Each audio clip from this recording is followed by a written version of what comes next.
Welcome to the No BS Spiritual Book Club's live streaming interview series, where leading new thought teachers, speakers, and authors share the intimate stories behind the 10 best spiritual books that inspired them the most on their spiritual journey. From well-known classics to hidden gems you might never have heard of, the No BS Spiritual Book Club saves you time and money by sharing reliable recommendations from those who've walked the path before you.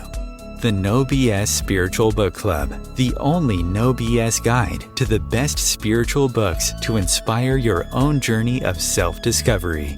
Here's your host, founder of the No BS Spiritual Book Club, Sandy Sedgbeer.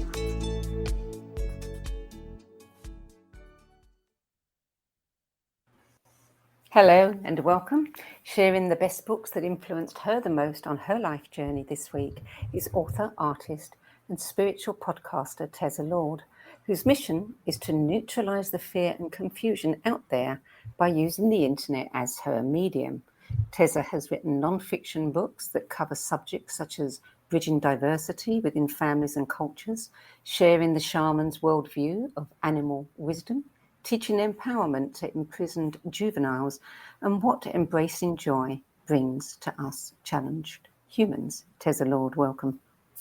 Thank you so much, Sandy. I'm so happy to be here. TeZa, so tell me what it was like for you having to pick just 10 books. Well, it was actually quite easy because I know the big markers of my life. I feel them so strongly. And it was actually a delight to do this exercise because it's really always very good for all of us to get more clear about where we are. And I imagine those lists change quite a bit as we go through our journey, but at the time it was very, very wonderful exercise. Good. Now, your love of books grew from an early fascination with encyclopedias. Tell us about that. Well, I just had this urge to know, to create, and to absorb the ability to communicate, and encyclopedias and dictionaries. I was well known for reading the dictionary from cover to cover before I read picture books or anything. And so encyclopedias became very handy because in those days, of course, I was raised in the 50s and 60s. Encyclopedias were everywhere. And today it's not so easy to go to an encyclopedia, but we have Google. We do indeed. We do indeed. I remember the first time at a book fair when I saw somebody demonstrating CDs for the first time and told me, look at this range of books and they're all on this CD. And I didn't believe it. Yes, and our Kindles. I have a Kindle on my iPhone. I have a Kindle on my iPad. I don't have a Kindle separately, but I read books and audiobooks. All my books I make into audiobooks also because I love the sound and the dramatization of a story or information. What kind of books do you prefer? My taste in books, encyclopedias. Oh yeah. Today I read everything from science to fiction and nonfiction. I usually have 3 or 4 books going at a time because depending on my mood or the level of energy I have in the day, I feel that I can absorb either fiction or nonfiction. When I go to sleep, I like to go with really beautifully written fiction.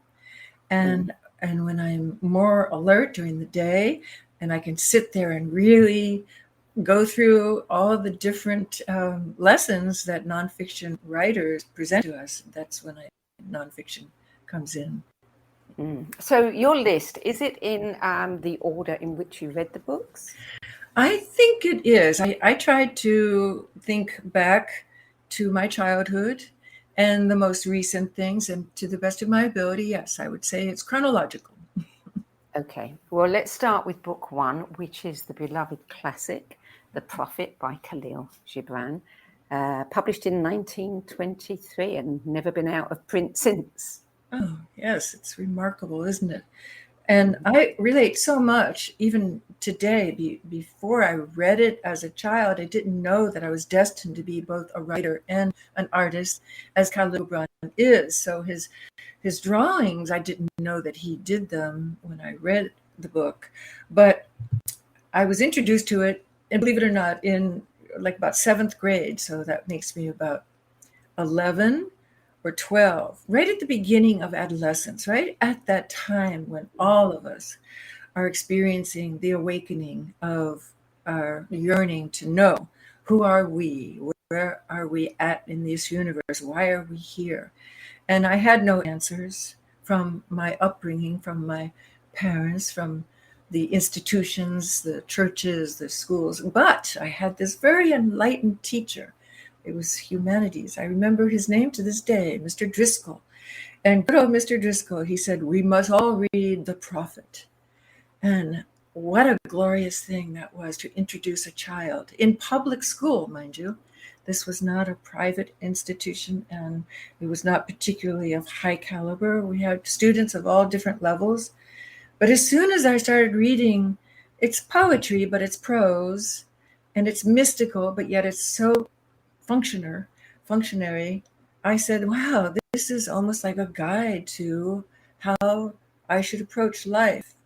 And it was very remarkable. I had an instantaneous relationship with it. I would say, in terms of the yogic path, which I have embraced all my life, it was the awakening of my Kundalini.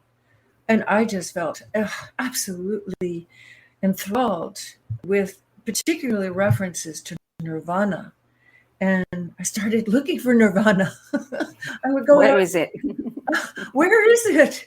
And looking under rocks, looking behind trees. And I really, it took me quite a few decades of my life to realize it's all within. Yeah. Isn't it interesting? I mean, those were the days when teachers could teach whatever they chose to teach within a certain, category. But today, I can't imagine any teacher would be allowed to use this book. Absolutely. Or any of the other great classics. Anything referring to our spiritual life, for sure, would not be allowed. I don't know how it is in the UK, but here in the States, they're so strict. And it's a shame. But my parents certainly had never heard of this book. I never shared it with them. I came from a very, very simple, not so much working class, but struggling class. And so even today, though, I will refer to the Prophet. It's always something I look back on. And if anybody asks me to give words for, like, let's say somebody has died, or somebody's getting married, or somebody has been gifted with a child born, I always share with them a verse from those different categories from the Prophet. Yeah, and you're right. It is a guidebook for life. I think that and the 4 agreements, that's all you need to give them. Yeah, everybody should be gifted these books. Yeah. So number 2 is the I Ching, the ancient Chinese divination text that is amongst the oldest of the Chinese classics. Yes, it is. And I believe, I'm not a scholar, but I do believe Confucius, who was around 600 before Christ, 600 BCE, I believe he is the one who actually put it down in writing. Up until that time, it was just passed on orally. But I was very attracted to the I Ching as a teenager because I needed comfort and solace and guidance. And whoever introduced me to it, I can't remember right now, but it was very popular among people in the 60s when I was in my searching, the beginning of my searching years. And I like the fact that it has to do with mathematics, where it actually captures one moment in time. Like, it was the beginning of my relationship with the present moment, that you capture whatever it is that you're thinking about that needs to be answered in that one moment in time, using coins, or sometimes ritualistically you use yarrow stalks. And I actually did harvest yarrow stalks and made my own little bundle. And so I would use both ways. But even today, I do approach the I Ching when I have a conundrum that I just need advice about or insight about. And I really don't want to use a human. I don't want to use a dear friend or a mentor. I want to use the oracle, they call it the oracle, and a mystical connection to the consciousness that permeates the universe. So I do use it today, and I keep accurate records of all my approaches to the I Ching, and by gum, they've all come true. Everything Every single one? receive, every single one, because many of them are abstract, and it has to do with your interpretation. And so when you read the interpretation at the time, it may not make sense right there and then, but because my records go back 30, 40, 50 years, it's very interesting how it all fits in as a connected unit all throughout my journey. Wow. It's very... You really do chronicle everything then. Yes, and the first time I approached the I Ching, it told me, it spoke, it said, I am going to be like a wise grandmother to you. And at the time, I had a wise grandmother, but she had passed away. So I felt, oh my gosh, it's almost like the spirit of my Lithuanian peasant grandmother who came to America as a young woman. She was very of the earth, but anybody who's connected to the earth is mystical, just in the approach of being connected to nature. Yeah. Interesting. Book number 3, Light on Yoga by BKS Iyengar, published in the 60s, 1966, I believe. That sounds about right. That's about when I discovered it. So my story has to do with scoliosis, among many things. Physically, I was challenged. I probably fell out of a big tree because I was a tomboy. And I suffered a lot from bad nerval injuries in my spine. So after going to all sorts of doctors and my parents not knowing what to do about it, they tried their best. I discovered yoga. And at the time, I was a freshman in college in Boston. Believe it or not, nobody was offering yoga classes, at least not to my knowledge. And so when somebody said, you should try yoga, because I was in such pain, and I said, well, how? And they handed me a book. They said, here, try this. I believe it was by Satchidananda. And so I followed it step by step, picture by picture, and taught myself how to do the very most basic. But instantly, I was relieved of this horrendous nerve pain that had crippled me all throughout my adolescence. So I just knew that yoga was going to be part of my life story. And to this day, it is. I do yoga every day in various forms. Right now, I'm suffering from recuperating from a broken leg. So I call it broke leg yoga. How do you do that? You do it by just doing whatever you can. And people who are really enmeshed in the yogic practices, not just the poses, but the philosophy, we know that wherever you are with your body, you can do yoga, even if you are in a state of paralysis, by following your breath, by having the consciousness attuned to your physical aspect, no matter where that physical aspect is, that's yoga. And how is the scoliosis gone? Oh, well, as long as I do yoga, at least if I'm traveling, I try to do it, but it's hard when you're on the road.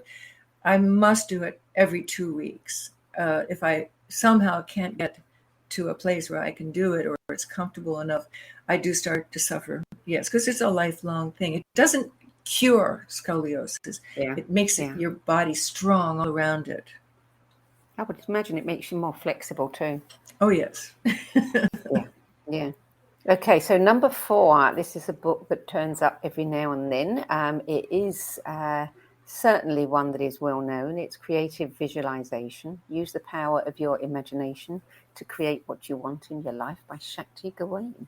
Published in 1978 and arguably one of the first really good books on manifesting. Yes, good old Shakti. I'm sad that she's no longer with us, but she left us so many great gifts.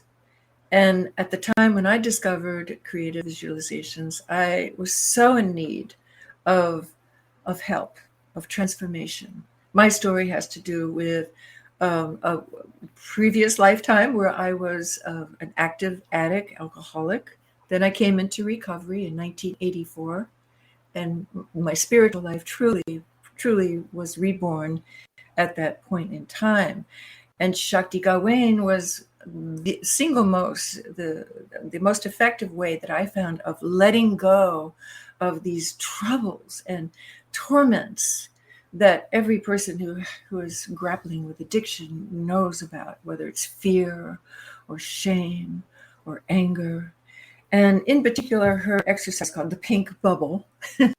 Probably everybody knows about the pink bubble. But to this day, I will visualize putting all my troubles into this magnificent pink bubble that's like a huge hot air balloon, and blessing whatever trouble it is as I put it into the pink bubble, and then watching it arise and float away and just seeing it leave me. So that in particular was a beautiful visualization. You said that sobriety began the light-filled phase of your life. Yes. Say a little bit more about that. Well, a lot of people experience a rebirth, and sometimes in the metaphysical world, they even presume to call it something like a walk-in, where you have another spirit walk into part of our entity that is not happy on this earth.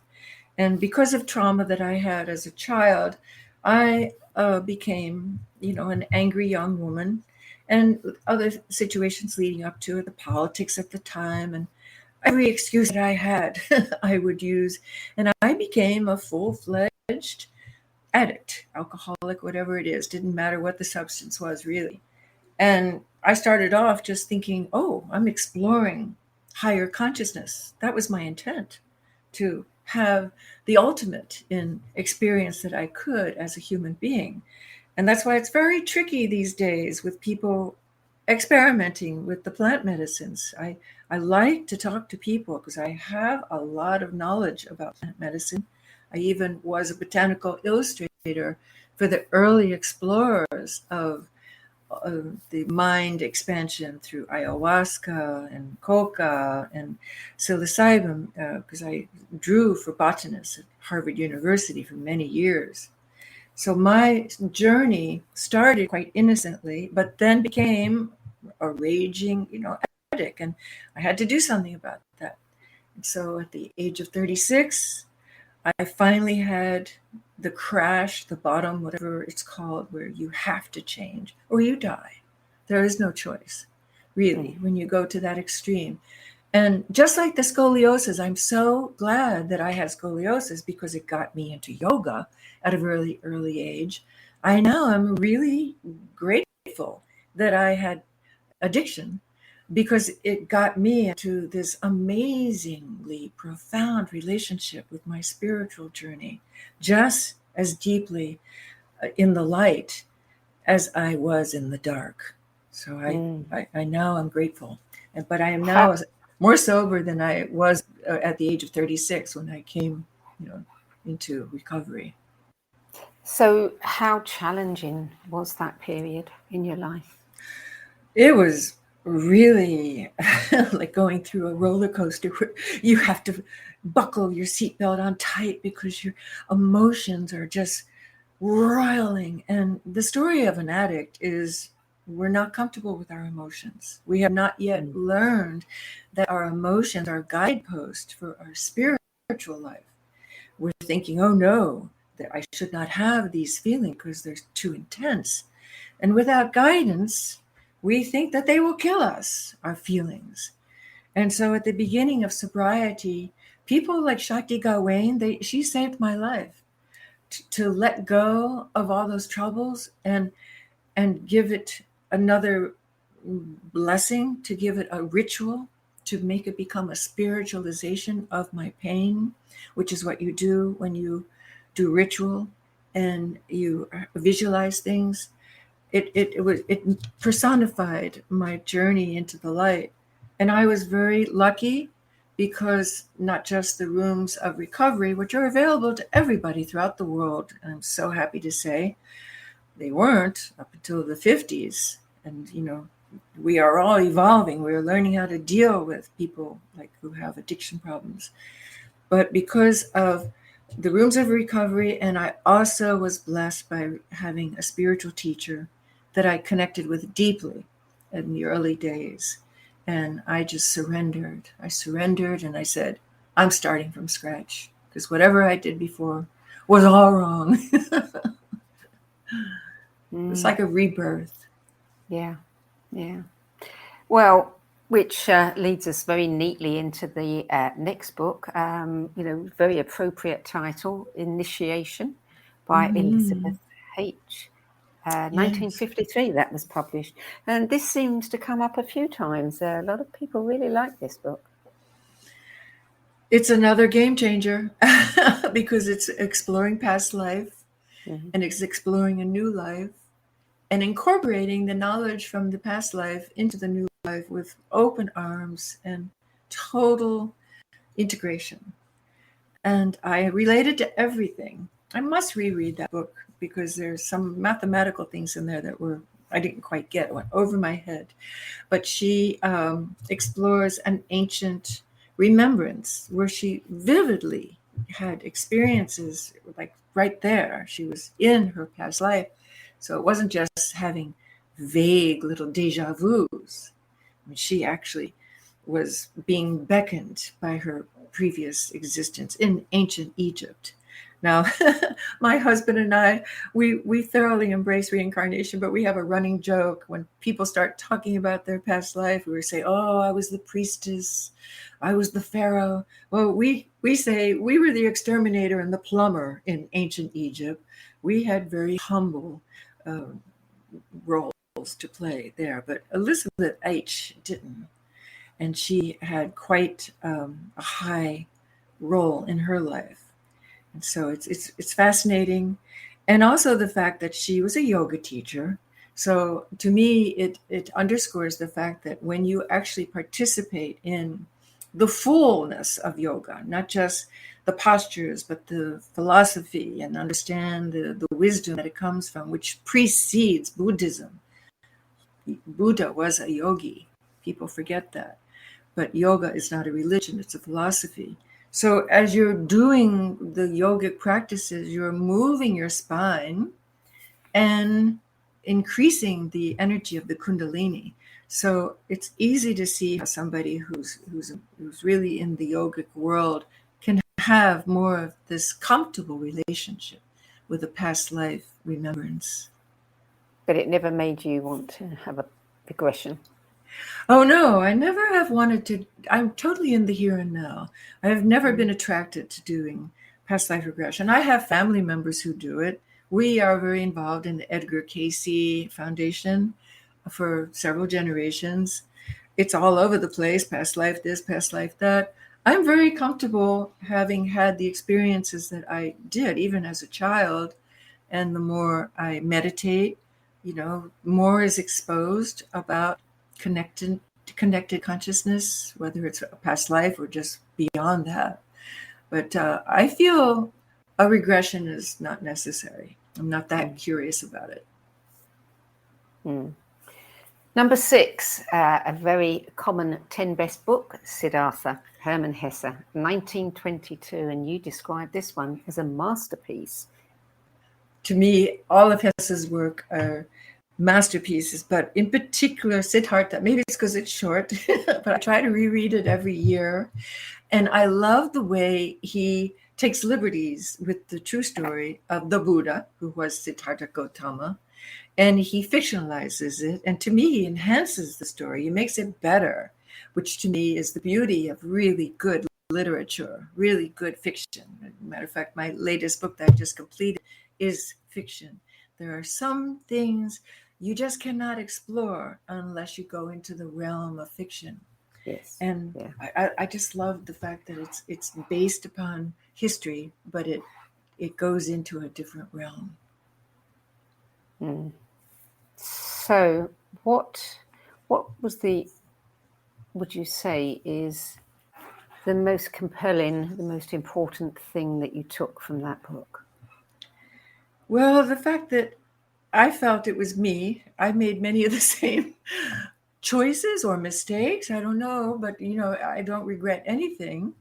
Like, for instance, the way he dives into a material life, a sensual life, turning his back almost on all the secrets that he was privy to with his traveling pal Gautama or Govinda, and yet the more simple man Govinda was the one who actually attained the steadfast connection to his spiritual life earlier.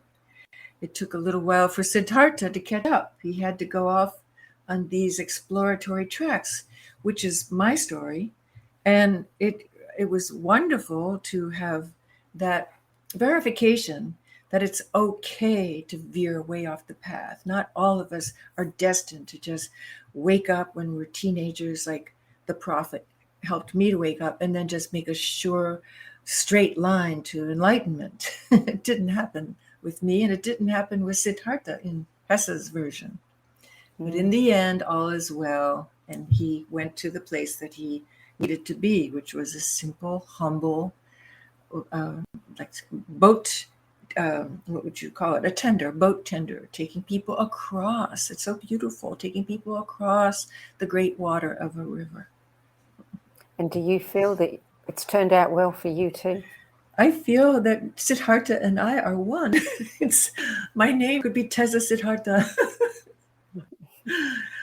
Because right now, well, it's funny because my latest book is very much like that, to be a bridge for other people from this harsh reality of, the material world into the mystical connection with, to me, is the real world, the conscious world that is all eternal.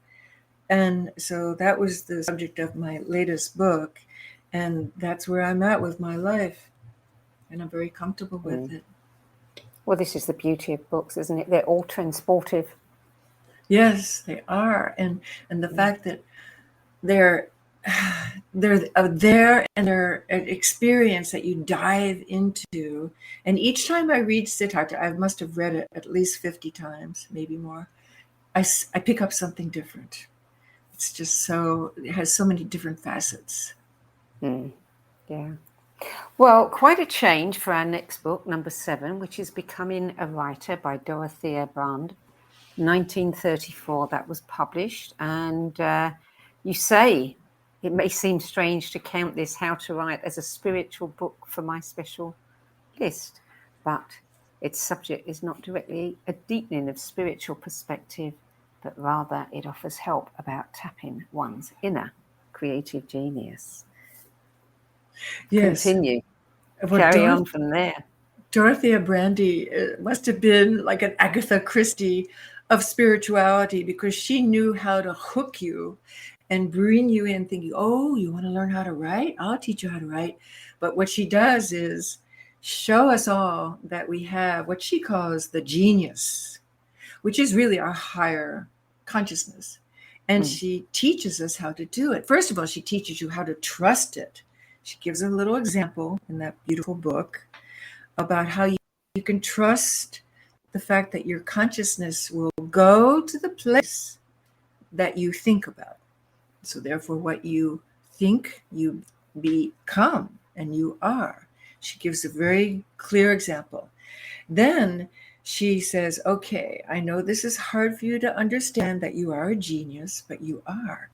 And she calls it the creative coma. I love it. Instead of talking about, oh, the spirituality of life, oh, you're going to have a magnificent experience with something besides life, she just almost with great humor calls it the creative coma. And she said, and how you get into this is you get quiet, you just be still, you pay attention to your breath, you think only when you're ready about what it is you want to write. And only when you feel this urge do you dare to pick up a pencil. And then with the pencil, you write like a demon. You write as fast as you can, and you don't dot your I and cross your T's, and you don't worry about grammar. You just pour it out in this creative coma that you're in. And then when you feel, I have no more, then you stop. And it's a wonderful exercise. I actually taught our children how to write using this method. And it's such a fun thing to teach kids. And it stays with you throughout your whole life. And our kids are now in their 30s, and they're both wonderful writers. You said that she uses an easy to understand diagram to explain how the human brain can be trained to believe whatever it holds in its thoughts. And you said that that works, and it was instantaneous. So tell me a little bit about that. Okay, I think other people might be familiar with this diagram. I've seen it somewhere else, but Dorothea really goes into it. So it's a circle, and she has a whole page of her book with this circle, and there's a line drawn through the center and both quadrants. So it's horizontal and vertical. And she says, get a string, attach a heavy weight like a key, and when you've got that, it's like a pendulum. Yeah. And she said, put the circle down on a flat piece of like a desk, stand over it, and just with your mind, don't use any movement with your hand, hold the key right over the circle and think either the vertical or the horizontal line. So in other words, you are trying to be absolutely still with your hand, but your mind is looking at, let's say, the vertical line. So you're looking at the vertical line, and within seconds, little tiny micro movements have happened from brain to hand, and this pendulum starts to swing. And so, of course, you're thinking, whoa, this witchcraft, but it's not. It is the brain sending out signals, and it's connecting all throughout to the end of our tips of our fingers, and there's little tiny micro movements, but if you're looking at your hand, you can't see it move. And then, of course, you say, well, that was just freaky. So then you choose the horizontal line, and by gum, the same thing happens. This time, you're thinking it's the horizontal line, and within seconds, the key starts to move horizontally. So that taught me very, very, very succinctly that as I think, I am. Yeah, interesting. I've not seen the pendulum used for that, but yeah. Book number 8. Now, this one has some lovely stories attached to it. It is The Life of Pi, which everybody knows was an Oscar-winning movie by Yann Martel. It was published in 2001. Yeah, tell us the story behind this. Well, I knew right away when I read it, because everybody was reading Life of Pi when it came out that year. All my yoga friends, even though there were some pretty hairy scenes in there about this poor little vegetarian 14-year-old boy having to eat flesh. That was kind of scary for a vegetarian. But all my yoga friends, all my spiritual friends were saying, this book is fabulous. And by gum, I was so moved by it, I wrote a letter to Yann Martel. And this is the extraordinary thing about this book. It opened up a connection with Yann as a mentor of mine. And so I could see that he was just tapping into something that I do with my work. But yet at that point, I'd already written several books, and I was being rejected by publishing houses and saying, we're not ready for this. This is not going to sell. And I was feeling frustrated. So Yann's book showed me that you can journey into the spiritual world with fiction and make it really intriguing and inspiring and entertaining, but deep. All those things. I mean, to me, they're parables. And so when I wrote Yann, I was sitting at my writing desk one day, and out of the blue, he called me. And I was so flabbergasted. I I was tongue-tied. He actually called me and he said, it's very important for you to never give up. Never give up. The world will catch up to you. The world needs all the spiritual creativity it can get. So I'm calling you to tell you to not give up. And throughout the years, I have kept in touch with Jan, and I actually went to visit him. He lives in Canada, and he's a wonderful person and so supportive of writers in general, but especially writers who decide to tackle tough issues that the rest of the world is a little hesitant to get into, the publishing world, that is. So, did he ever tell you what the inspiration behind that book was? Well, it's his own journey. I believe I can accurately say that because Jan is a curious spiritual soul, as I am.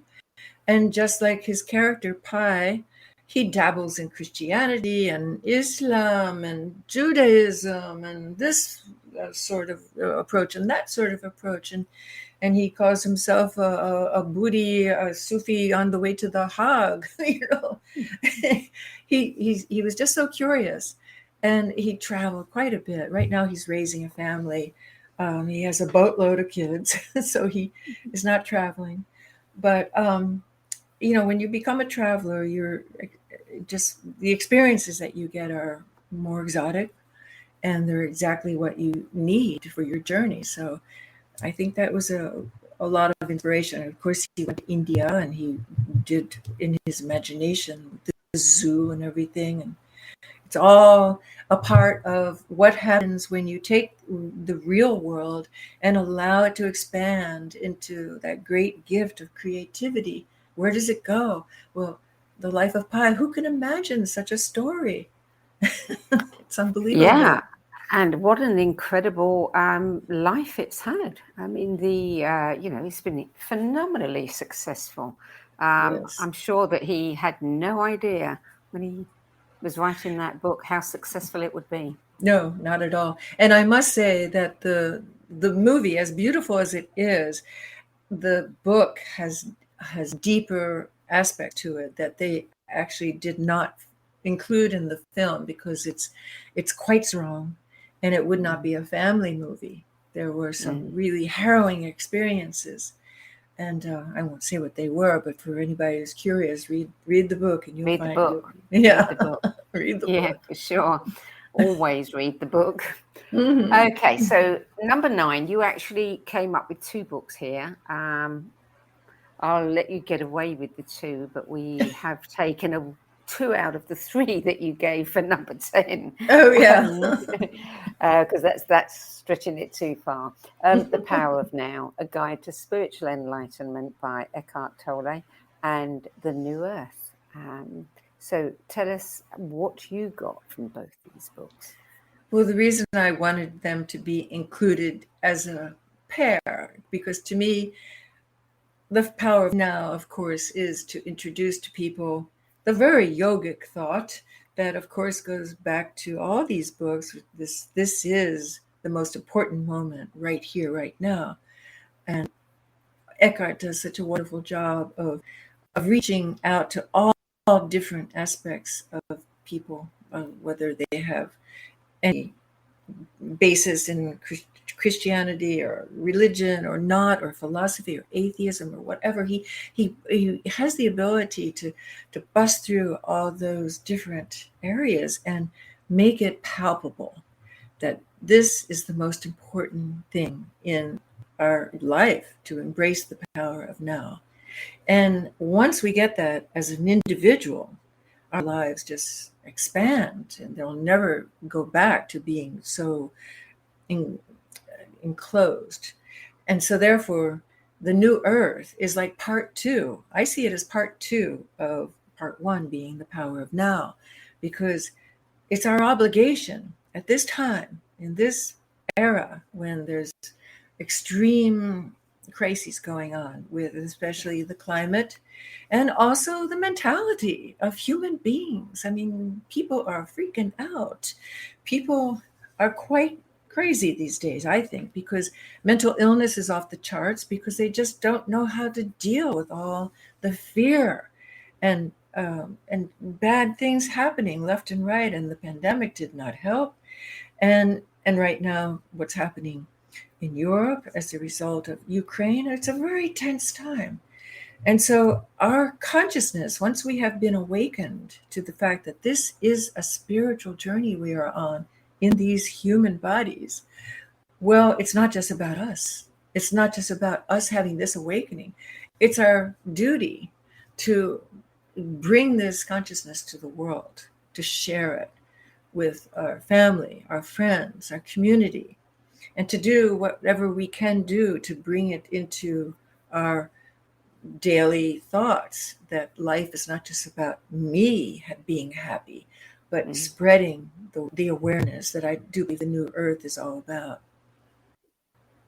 Now, you actually attended a person-to-person spiritual workshop with Eckhart, didn't you? I did. How did you find that? How did I discover it? No, how did you find? How did you experience that? Yeah. Oh my gosh! Well, it was just such an honor to be a whole week with Eckhart and his entourage. It was when he connected with Tammy Simon of Sounds True, and she more or less spearheaded, okay, Eckhart, we're taking you out into the world.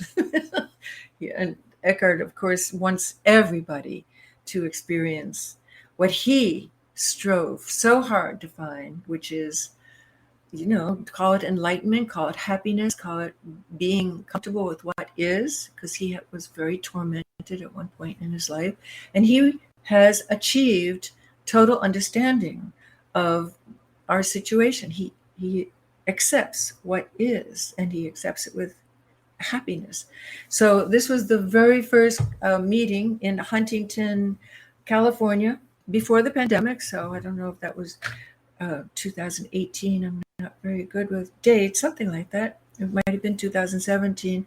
But it was a wonderful conclave of different speakers, different people, like, for instance, Brother David Stendhal of the wonderful, I think he's 94 or 5 now.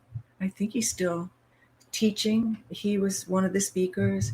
And Marianne Williamson was there, and different various and sundry spiritual teachers. And it was just so wonderful to be.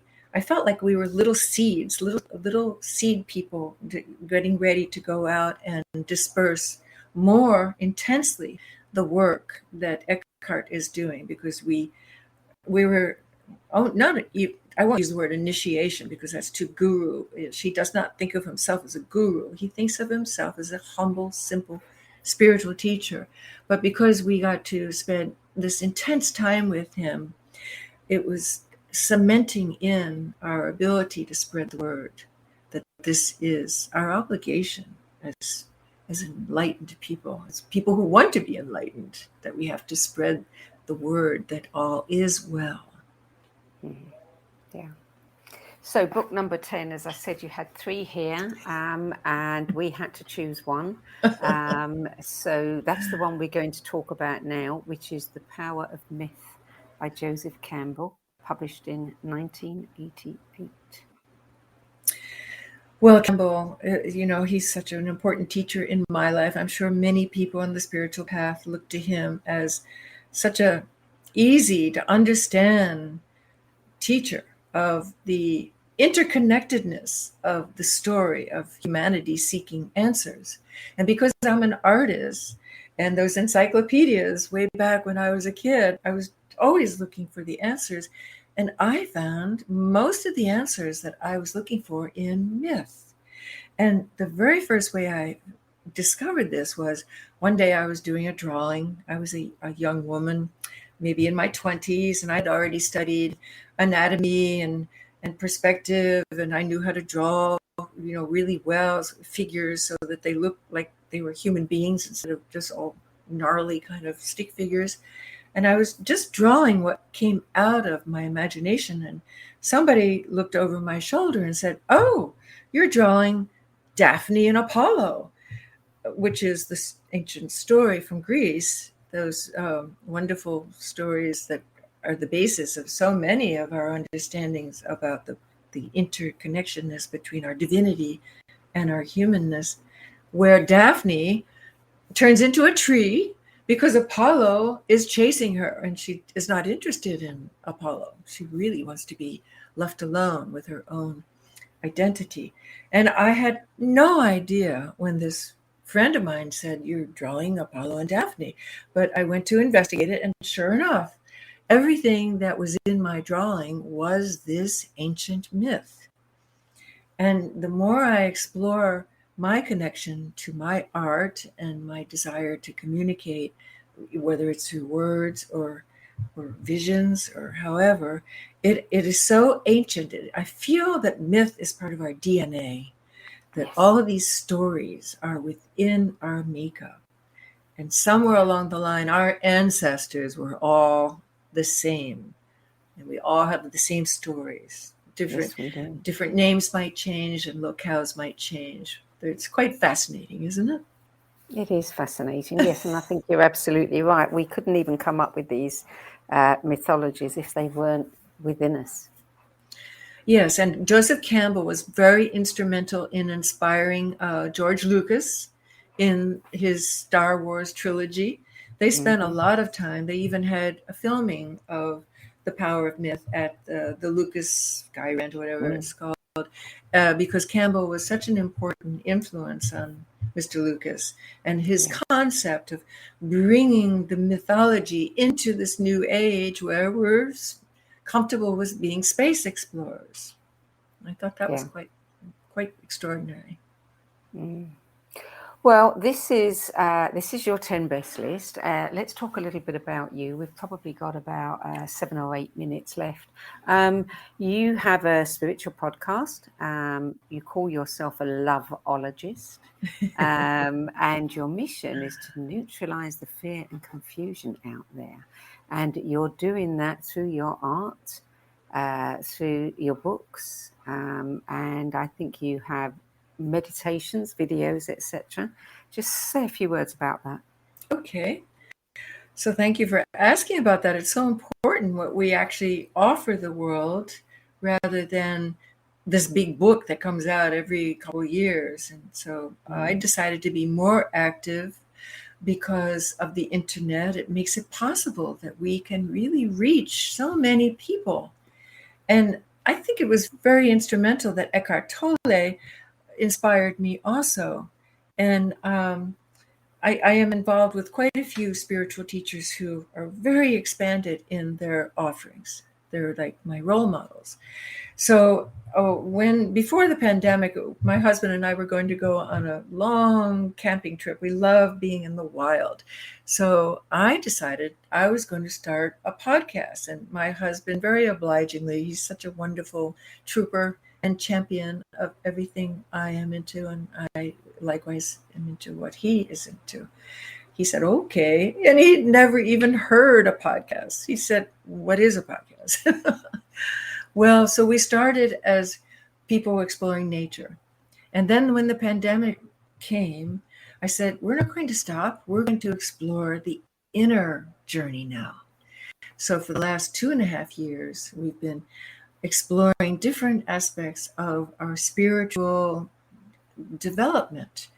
And we're dedicating all our conversations to help to heal the divide, which is a terrible thing that's happening in our society these days, where there's just such extremes based upon, I think it's probably because people get so much knowledge from the internet that everybody thinks they're experts. So they've become very strongly opinionated.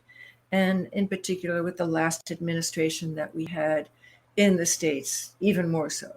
So we try to approach it from a non-political and non-religious viewpoint, but TeZa Lord, that's named after myself, because that's how I sign my paintings, TeZa Lord.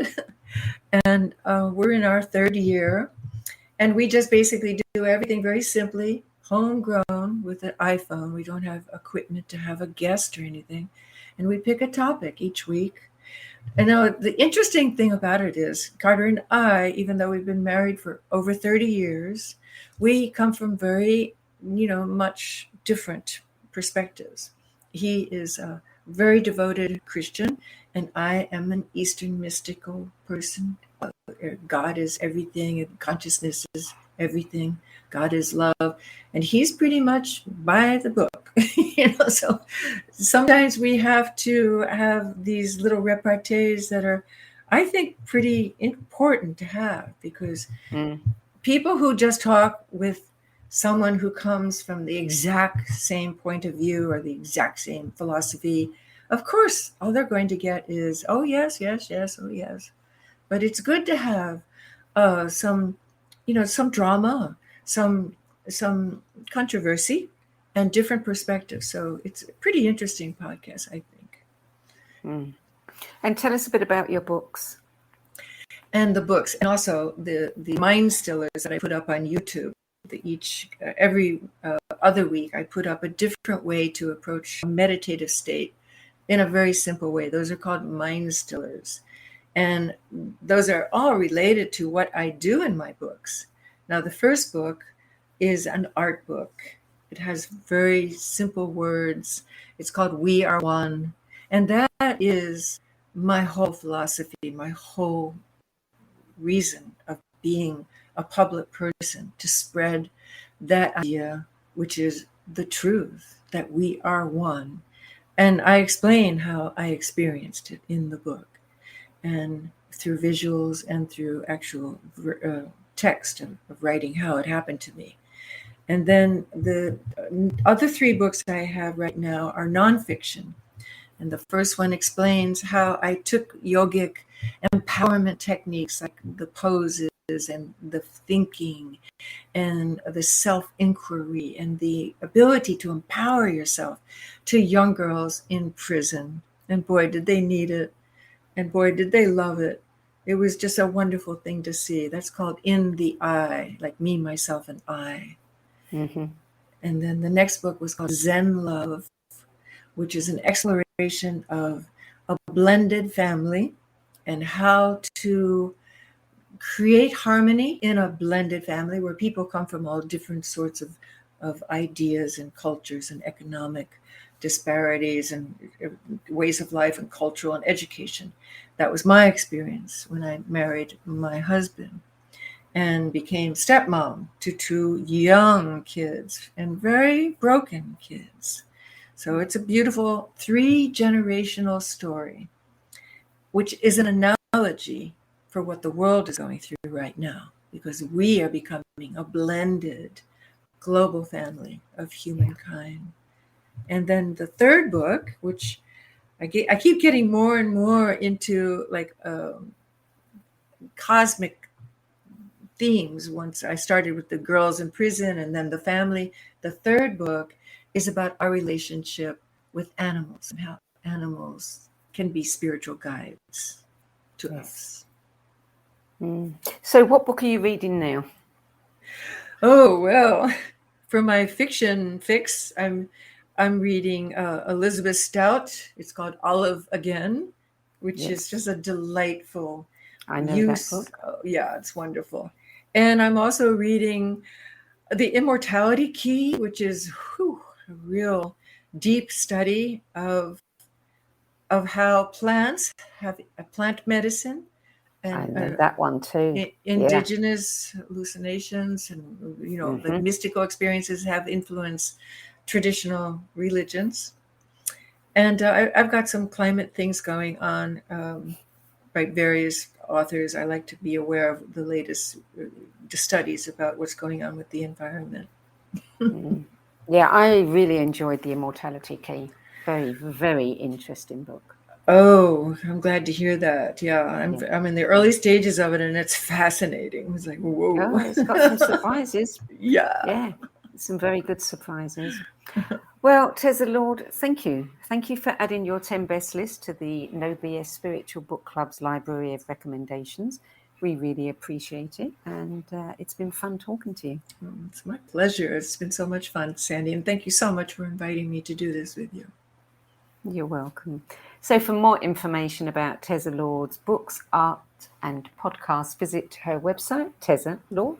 TeZalord.com, TeZalord. Now, as the spiritual book market becomes increasingly crowded, we all know that it's becoming ever more challenging to sort the wheat from the chaff, which is why we launched the No BS Spiritual Book Club, so that we could provide you with trusted recommendations from authors, teachers, speakers, new thought leaders, and others who've walked this path before you. It's completely free. You can go and check it out now if you haven't already seen the website at the nobsspiritualbookclub.com, where you can also view previous episodes of this particular interview series and add your name to our Save My Space list to get last-minute reminders of upcoming episodes.